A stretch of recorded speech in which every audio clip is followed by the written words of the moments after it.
बिस्मिल्लाहिर्रहमानिर्रहीम। अस्सलाम वालेकुम। Welcome to Food with Sana Ali Kitchen में। आज मैं आपके साथ कस्टर्ड स्पॉन्ज केक की रेसिपी शेयर कर रही हूँ और ट्रस्ट में ये बहुत ही यमी बन के तैयार होता है और इसी तरह राइस होगा। अगर आप सभी टिप्स और ट्रिक्स फॉलो करेंगे, मैं सभी गलतियाँ आपको बताऊंगी कि जो आप करते हैं और आपका केक इस तरह का जालीदार नहीं बनता, इस तरह से राइस नहीं होता। इसलिए पूरी वीडियो देखनी है, स्किप बिल्कुल नहीं करनी। तो ये वीडियो देखने के बाद आपको केक बनाने के लिए कोई और वीडियो देखने की ज़रूरत नहीं पड़ेगी। चलें जी, बनाना शुरू करते हैं।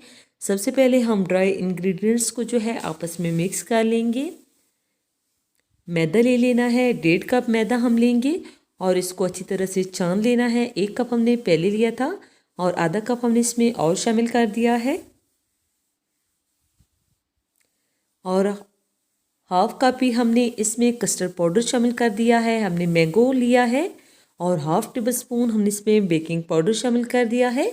तीनों चीज़ों को अच्छे से हैंड विस्क की मदद से मिक्स करके साइड पे रख देंगे। ये हमारे ड्राई इंग्रेडिएंट्स जो हैं वो तैयार हो चुके हैं। अब हम अंडे ले लेंगे। अंडे रूम टेम्परेचर पे हैं और अलग बाउल में तोड़ के हम एक एक करके इसमें शामिल करते जाएंगे। अगर सभी इकट्ठे करेंगे तो अगर कोई अंडा ख़राब निकल आएगा तो सारे अंडे ख़राब हो जाएंगे। और इसको हमने अच्छे से बीट कर लेना है। इतना बीट करना है कि अपने वॉल्यूम से डबल हो जाए और अच्छी तरह से ये फ्लफ़ी हो जाए। आप देख सकते हैं ये डबल से भी ज़्यादा हो चुका है। जितना ये फ्लफ़ी होगा इतना ही हमारा फूला हुआ केक तैयार होगा। 1 कप मैंने इसमें पिसी हुई चीनी शामिल कर दी है। अगर आप ज़्यादा मीठा पसंद करते हैं तो 2 टेबल स्पून इसमें पिसी हुई चीनी और शामिल कर दें। हमने पहले इसको अच्छे से मिक्स किया है क्योंकि हम पहले ऐसे ही इलेक्ट्रिक बीटर चलाएंगे तो चीनी सब जो है उड़ने लगेगी।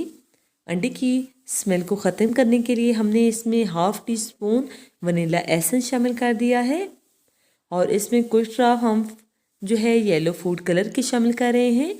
अगर आप स्किप करना चाहें तो स्किप कर सकते हैं, लेकिन इससे बहुत अच्छा कलर आएगा। हमने शामिल करके इसको मिक्स कर लिया है और इसमें 1/4 कप हमने कुकिंग ऑयल शामिल कर दिया है। इसको हमने बहुत ज़्यादा बीट नहीं करना, बस मिक्स करना है। अगर बहुत ज़्यादा बीट करेंगे तो हमारा केक बैठ जाएगा, वो अच्छे से राइस नहीं हो पाएगा। हमारा ये बैटर रेडी हो चुका है। जो ड्राई इंग्रेडिएंट्स हमने मिक्स करके रखे हुए थे वो थोड़े थोड़े हम इसमें शामिल करते जाएंगे और हैंड विस्क की मदद से हम इसको गोल घुमाते हुए जो है फोल्ड कर लेंगे। अच्छे से मिक्स कर लेना है, ओवर मिक्सिंग बिल्कुल नहीं करनी। अगर आप इसको बहुत ज़्यादा दबा दबा के मिक्स करेंगे या ओवर मिक्सिंग कर देंगे तब भी हमारा केक बैठ जाएगा, अच्छे से राइस नहीं होगा। इस तरह आप देख सकते हैं मैंने इसको घुमा के जो है मिक्स कर रही हूँ। सभी टिप्स फॉलो किया करें तो आपका भी जो है एग्जैक्ट इसी तरह से राइस होया हुआ केक तैयार होगा। और ये केक जो है हम ओवन के बिना जो है बेक करेंगे पतीले में।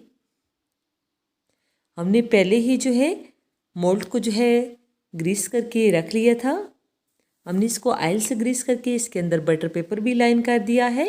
अगर आपके पास बटर पेपर ना हो तो बस मैदा डस्ट कर दें और जो एक्स्ट्रा मैदा हो उसको झाड़ दें। ये बैटर आप देख सकते हैं कितने अच्छे से मिक्स हुआ है और बिल्कुल रिबन की तरह जो है ये गिरा है।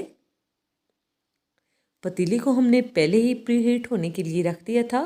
इसको हमने 2 से 3 दफ़ा अच्छे से टैप कर लिया है ताकि अंदर कोई बबल ना रहे। 10 मिनट तक पतीला पहले से प्री हीट था। हमने इसके अंदर स्टैंड रख के ऊपर जो है हमने केक वाला मोल्ड रख के इसको कवर कर दिया है। आधे घंटे के लिए लो फ्लेम पे हमने इसे बेक कर लिया है और एक स्टिक इसके अंदर डाल के चेक कर लेंगे।